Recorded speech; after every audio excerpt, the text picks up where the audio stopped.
नमस्कार दोस्तों, आप सभी का एक बार बहुत बहुत स्वागत है हमारे YouTube चैनल में। दोस्तों, आज की जो कहानी है, आज का जो प्रसंग है वो है त्रिया की ये 3 हट कभी पूरी ना करें, नहीं तो हो जाओगे भिखारी। प्रिय दर्शकों, यदि इंसान स्त्री के ये 3 हट पूरे करता है तो वो इंसान पूरी तरह से कंगाल हो जाता है। दोस्तों, आज का ये प्रसंग बहुत ही महत्वपूर्ण होने वाला है। तो दोस्तों, इस कहानी को पूरा और ध्यान से जरूर सुने। तो मेरा मानना है कि आप कभी धोखा नहीं खा सकते। तो सीधा चलते हैं इस कहानी की तरफ। प्रिय दर्शकों, प्राचीन समय की बात है। एक कंचनपुर नामक नगर था। उसमें अंगदध्वज नाम के राजा राज्य किया करते थे और उनकी एक रानी थी जिसका नाम था चंद्रवती। वह बहुत ही सुशील और पतिव्रता स्त्री थी। एक बार राजा दरबार में बैठे थे, तभी एक ब्राह्मण आए और राजा को 2 कागज दिए, जिसमें पहले कागज पर लिखा था, भूपत या गज के विषय रात्रि जागरण सार, ताको फल उत्तम मिले ऋषि जन कहा विचार। और दूसरे कागज पर लिखा था, बैरी का सत्कार भला, करे पुरुष जो कोय, ताई क्षमा दुर्जन करें, कैसे उसठ जो होए। दोस्तों, राजा अंगदध्वज ने वो दोनों कागज लेकर अपनी जेब में रख लिए और ब्राह्मण को धन देकर के विदा कर दिया। इसी तरह समय गुजरता चला गया। एक दिन राजा के मन में विचार आया कि पंडित के इन वचनों को आजमाना चाहिए। अब राजा रोज रात्रि में जागने लगा। इसी तरह रात भर जागते हुए राजा को काफी दिन बीत गए। एक दिन राजा भेष बदलकर अपने नगर में घूम रहा था। तभी राजा के कान में किसी दुखिया की रोने की आवाज आई। राजा ने सोचा कि इसी वक्त जाकर इसके दुख का कारण पूछना चाहिए। राजा इसके पास गया तो देखा 100 वर्ष की बुढ़िया आंसू पोंछती और अपने माथे पे हाथ मारती हुई रोती जा रही थी। राजा ने पूछा, माता जी, आपको क्या दुख है जो आधी रात के वक्त में रो रही हो? तब बुढ़िया बोली, अरे मुसाफिर, तुझे इस बात से क्या लेना देना? तू अपना रास्ता देख। तू मेरा दुख क्या दूर कर सकता है? मेरा दुख आदमी के बस की तो क्या, किसी ब्राह्मण में भी सामर्थ्य नहीं है जो मेरे दुख को दूर कर सके। बुढ़िया की बात सुनकर के राजा बोला, माता जी, कम से कम तू अपना दुख तो मुझे बता, हो सकता है कि मैं तुम्हारी कोई मदद कर दूं। फिर वह बुढ़िया बोली, अपना दुख तुझे बता तो दूंगी, पर एक बात ध्यान रखना, अगर यह बात तू किसी को बताएगा तो तू पत्थर का हो जाएगा। राजा इस बात के लिए तैयार हो गया। तब बुढ़िया बोली कि हे बेटा, कल रात 10 बजे इस नगर के राजा अंगदध्वज को सांप काटेगा और सांप के काटने से राजा मर जाएगा। इसलिए मैं रो रही हूँ कि फिर ऐसा धर्मात्मा राजा हमको कहाँ मिलेगा। बुढ़िया की ऐसी बात सुनकर राजा कहने लगा, हे माता, जब आपने मुझे इतनी बात बताई है तो कृपया करके आप इतना भी भेद बता दीजिए कि वो सांप आएगा कहाँ से। बुढ़िया बोली, बेटा, शहर के पश्चिमी दरवाजे के बाहर एक शिवजी का मंदिर है और मंदिर के पास एक पीपल का पेड़ है जिसकी जड़ में बांबी है। उसमें से निकलकर वह सांप राजा को काटने के लिए आएगा। और हाँ, इतना भी बता दूं, उस सांप और राजा का पूर्व जन्म का बैर है, सो वह अपना बदला राजा से चुकाना चाहता है। राजा बोला, हे माता, इनका बैर किस कारण हुआ था? फिर वह बुढ़िया कहने लगी कि हे बेटा, राजा पहले जन्म में एक साहूकार था और मणिसेन उसका नाम था और इसकी पत्नी का नाम था रेशमवती। वह देखने में बहुत सुंदर थी। एक दिन मणिसेन व्यापार के सिलसिले में प्रदेश में गया हुआ था। उसकी स्त्री रेशमवती घर में अकेली रहती थी। उसके एक नौकर था जो लगभग 18-20 वर्ष का था। नौकर देखने में भी सुंदर था।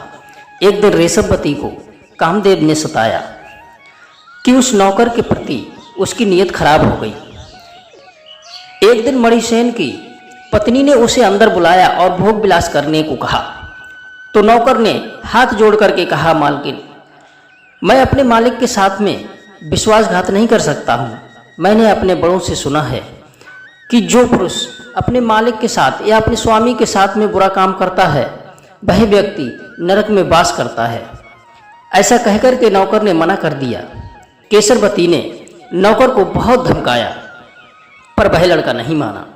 रेशमवती मन को मार कर रह गई। कुछ दिन के बाद मणिसेन लौट कर के आया। तब रेशमवती ने अपने दिल में विचारा कि कहीं ऐसा ना हो कि वो नौकर मेरे पति को सब कुछ बता दे, तो पता नहीं मेरा पति मेरे साथ क्या करेगा। इससे पहले कुछ ऐसा करना चाहिए जिससे मेरे ऊपर कोई आफत ना आ जाए। इसलिए उस लड़के को मेरा अपमान करने का फल तो मिलना चाहिए। ऐसा सोचकर रेशमवती रूठ कर बैठ गई। जब मणिसेन आया, अपनी पत्नी से पूछा कि हे प्रिय, आप उदास क्यों हो? तो रेशमवती कहने लगी, हे स्वामी, अच्छा हुआ आप आ गए। अब अपना घर संभाल लीजिए। अब मैं अपने प्राण त्यागूंगी। मणिसेन बोला, ऐसा क्या कारण हुआ? आपको क्या दुख है? आप मुझे तो बताओ, आपको ऐसा क्या दुख हुआ है जिससे आप अपने प्राण त्यागने वाली हो? रेशमवती कहने लगी, हे स्वामी, मुझे कोई दुख नहीं है। आपके प्रताप से मैंने सब कुछ पाया है, परंतु आपका जो नौकर है इसने आपके पीछे मेरे साथ बड़ा जुल्म किया है। दोस्तों, रेशमवती ने अपनी बातों से बड़ा चढ़ाकर नौकर को दोषी ठहरा दिया और कहा कि इसने तो मेरा धर्म लेने में कोई कसर नहीं छोड़ी। अपनी स्त्री के मुख से ऐसी बात सुनकर के मणिसेन आग बबूला हो गया और रात में अपने नौकर को मारकर मणिसेन ने अपने ही आंगन में गाड़ दिया। बुढ़िया कहने लगी कि बेटा, जिससे वह नौकर सांप बन गया और अपना बदला लेने के लिए आएगा। बुढ़िया की ऐसी बातें सुनकर राजा अपने घर को चला गया। राजा को सारी रात नींद नहीं आई। इतने में राजा का हाथ जेब में पड़ जाता है और पंडित का दिया हुआ दूसरा कागज भी निकल आया। जब राजा ने उस कागज को खोल करके पढ़ा तो उसमें लिखा था कि बैरी का सत्कार करना चाहिए। तो राजा सोचने लगा कि पंडित की एक बात तो सच हो गई, अब दूसरी बात को आजमाना चाहिए। इस वक्त सांप के सिवाय मेरा बैरी और कौन हो सकता है, इसलिए इसका ही आदर करना चाहिए। सुबह होते ही राजा ने अपने दरबारियों को बुलाकर कहा कि आज रात 10 बजे मुझे सांप काटने के लिए आएगा। तुम सभी मेरे पलंग से लेकर सांप की बांबी तक जगह को साफ करवा दो और गुलाब के सुंदर फूलों की पत्तियां बिछवा दो। दूध में मीठा सुगंध मिलाकर कटोरे में भर भर कर दोनों तरफ बांबी से लेकर मेरे पलंग तक रखवा दो। राजा का ऐसा वचन सुनकर दीवान ने ऐसा ही किया और राजा के पास आकर के बैठ गया। उधर सांप के आने का वक्त हुआ। तब सांप बड़ा क्रोध में अपनी बांबी से बाहर निकला और अपने मन में सोचा कि आज मैं राजा को जिंदा नहीं छोड़ूंगा। मारे क्रोध के सांप जैसे ही बांबी से बाहर निकला तो मारे खुशबू के मग्न हो गया और वह फूलों पर लौटने लगा। जिधर को मुंह बढ़ाता उधर ही मीठा दूध पीने को मिलता। यह सब देख करके सर्प बड़ा खुश हुआ और मन में सोचने लगा, इस राजा ने मुझे अपना बैरी जानकर मेरी इतनी खातिर की है, मेरा ऐसा स्वागत किया है। ऐसे धर्मात्मा राजा को तो अब मैं नहीं काटूंगा। मुझे अपना विचार बदल देना चाहिए, परंतु राजा के सामने तो जरूर जाऊंगा, क्योंकि नहीं तो राजा को कैसे पता चलेगा कि सांप ने खुश होकर के अपना दावा छोड़ दिया है। इस बात को मन में विचार कर सांप सुगंध में मग्न होता हुआ सांप राजा के पास पहुंचा। तब सर्प को आता देख करके मंत्री ने सांप को मारने के लिए तलवार खींची। राजा ने मंत्री को रोका और अपना हाथ सांप के आगे बढ़ा दिया और कहने लगा कि हे सर्प देवता, आप मुझे काटकर अपना बदला पूरा कर लो। तब सर्प बोला कि धन्य राजा तेरे माता पिता को, जिन्होंने तुम जैसे साहसी और धर्मात्मा वीर को जन्म दिया, कि आपने मुझ जैसे बैरी का सत्कार किया। अब मैं तुमसे खुश हूँ, तुमको नहीं काटूंगा। मैंने अपना दावा छोड़ दिया है। अब तेरा और मेरा कोई बैर नहीं है। यह कह करके सर्प चला गया। इस हाल को देख करके सभी अचंभे में पड़ गए। तब रानी ने कहा कि हे राजा, ये हाल आपको कैसे मालूम हुआ, यह बात मुझे बताओ। तब राजा बोला कि हे रानी, ये बात किसी के सामने की नहीं है और ये बात मैं किसी को बता भी नहीं सकता। रानी बोली क्यों? क्योंकि अगर मैं ये बात किसी को बताऊंगा तो मैं तुरंत पत्थर का हो जाऊंगा। रानी बोली नहीं, मुझे ये बात बताओ कि ये आपको कैसे पता चला कि सर्प आपको काटने के लिए आएगा। राजा ने रानी को बहुत समझाया कि रानी, अगर मैं ये बात तुझे बताऊंगा तो मैं पत्थर का हो जाऊंगा। रानी बोली कुछ भी हो, पर मुझे ये बात बतानी ही होगी। रानी बोली अगर तुम मुझे नहीं बताओगे तो मैं अपने प्राण त्याग दूंगी। रानी की ऐसी बात सुनकर के राजा बहुत बेचैन हो गया, क्योंकि राजा रानी को बहुत प्यार करता था। वो रानी के बगैर एक पल भी नहीं रह सकता था। तो राजा ने रानी से कहा कि अगर तेरे मन में मुझे पत्थर करना ही है तो चल, ये बात मैं तुझे गंगा पर बताऊंगा। कम से कम मैं पत्थर बन जाऊंगा तो उस रेत में तो पड़ा रहूंगा। राजा भी रानी के प्यार में इतना अंधा था कि रानी के हट करने पर भी वो मान गया।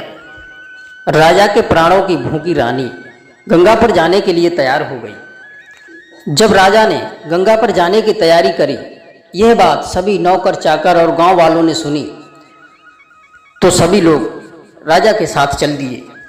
सभी मंत्रियों ने समझाया और कहा कि हे राजन, आपकी देह रहेगी तो सैकड़ों रानियां मिल जाएंगी। आप इतने बुद्धिमान होकर स्त्री के कहने में आकर अपनी जान क्यों खोते हो। इस तरह लोगों ने राजा को बहुत समझाया, पर भय स्त्री के वशीभूत हो गया था कि लोगों का समझाना भी उसके लिए व्यर्थ लग रहा था। फिर दीवान ने रानी को समझाया कि रानी, सब ऊंच नीच को छोड़कर इस हट को छोड़ दो। देखो, जिस स्त्री ने हट की उसने दुख पाया है। इस तरह दीवान ने रानी को बहुत समझाया, परंतु रानी के एक समझ में नहीं आई। सभी के समझाने पर जब रानी नहीं मानी तो राजा लाचार होकर के गंगा में स्नान करने के लिए गया। गंगा में स्नान करने के बाद राजा ने रानी को अपने पास बिठाया और वो बात बताने ही वाला था। तभी राजा की नज़र बकरियों के झुंड पर पड़ी जो गंगा में पानी पीने के लिए आया था। सब बकरियां तो पानी पीकर चली गईं, पर एक बकरी नदी में पानी पीते रह गई। तभी उस नदी में एक फल तैरता हुआ आया, जो फल को देख कर के बकरी ललचा गई। बकरी सोचने लगी कि ये फल किसी तरह से मुझे खाने को मिल जाए।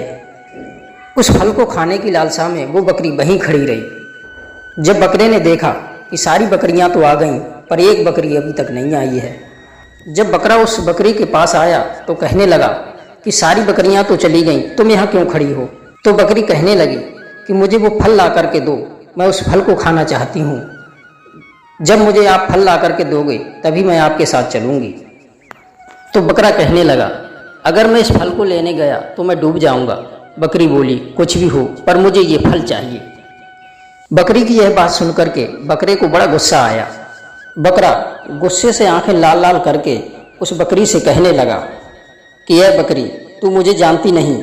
मैं उस राजा अंगद ध्वज की तरह बेवकूफ़ मर्द नहीं हूँ जो स्त्री के बस में आकर अपनी जान गंवाने के लिए इस गंगा के किनारे पर आया है। इतना कहकर वह बकरा अपने सींगों से उस बकरी को मारने लगा। बकरे की मार से वो बकरी उस बकरे के आगे आगे भागने लगी। बकरे की यह बात राजा के कलेजे में तीर के समान लगी और अंतःकरण में ज्ञान हुआ कि मैं इस बकरे से भी बुद्धिहीन हूँ, जो इस रानी के प्रेम में आकर सब राजपाट छोड़ करके अपनी जान को गंवाने चला हूँ। मैं कितना मूर्ख हूँ। हमसे ज़्यादा समझदार तो ये जानवर है। हमारे मंत्री ने भी हमें कितना समझाया, लेकिन हमने किसी की नहीं मानी और रानी के कहने से अपने प्राण गंवाने के लिए यहाँ आ गया।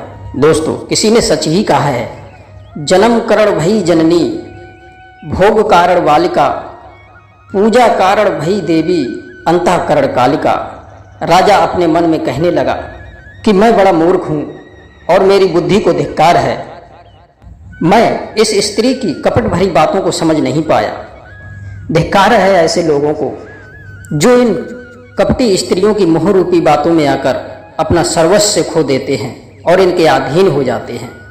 यही सब सोच करके राजा रानी के पास आया और रानी से बोला, अब मैं आपके सामने वो बात कहने के लिए जा रहा हूँ जिससे मैं पत्थर हो जाऊंगा।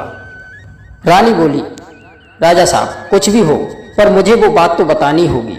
आप मुझे वो बात बताएं तभी मेरे मन को शांति मिलेगी। तब राजा ने गुस्से में आकर अपने हाथ में चाबुक लिया और रानी को मारने लगा। रानी की खाल उधड़ने लगी। रानी दर्द से चिल्लाने लगी और बोली, महाराज मैं आपसे उस बात को नहीं पूछूंगी। तब राजा ने रानी को जल्लादों के सुपर्द में कर दिया और कहा कि इसकी आंखें निकालकर इसे जंगल में छोड़ दो, इसकी यही सजा है। जल्लादों ने वैसा ही किया। दोस्तों, रानी अपने किए की सजा भोगने लगी। कहते हैं कि औरत की जात का कोई भरोसा नहीं, इसलिए दोस्तों स्त्रियों की ये 3 हट कभी पूरी ना करें, नहीं तो आप पूरी तरह से बर्बाद हो जाओगे, आपको कोई बचा नहीं सकता। नंबर 1, अगर कोई स्त्री इस हट को पूरा करने के लिए कहे जिससे उसके पति के मान सम्मान को ठेस पहुंचे या परिवार को नीचा देखना पड़े, तो पुरुष को चाहिए कि स्त्री की ऐसी हट को कभी पूरा ना करे। नंबर 2, जिस हट से पति के प्राण जाने की संभावना हो तो पुरुष को अपनी स्त्री की ऐसी हट पूरी नहीं करना चाहिए। नंबर 3, दोस्तों स्त्री की ऐसी हट भी नहीं मानना चाहिए जिससे अपने परिवार का विघटन हो जाए और परिवार बिखर जाए। स्त्री की ऐसी हट भी पूरी ना करें। तो दोस्तों उम्मीद करते हैं आपको ये कहानी जरूर पसंद आई होगी, तो हमें कमेंट सेक्शन में अवश्य बताएं। फिर मिलते हैं किसी नई कहानी में नई ज्ञान चर्चा के साथ। तब तक के लिए आप सभी दर्शकों का बहुत बहुत धन्यवाद। जय श्री कृष्णा, जय श्री राधे।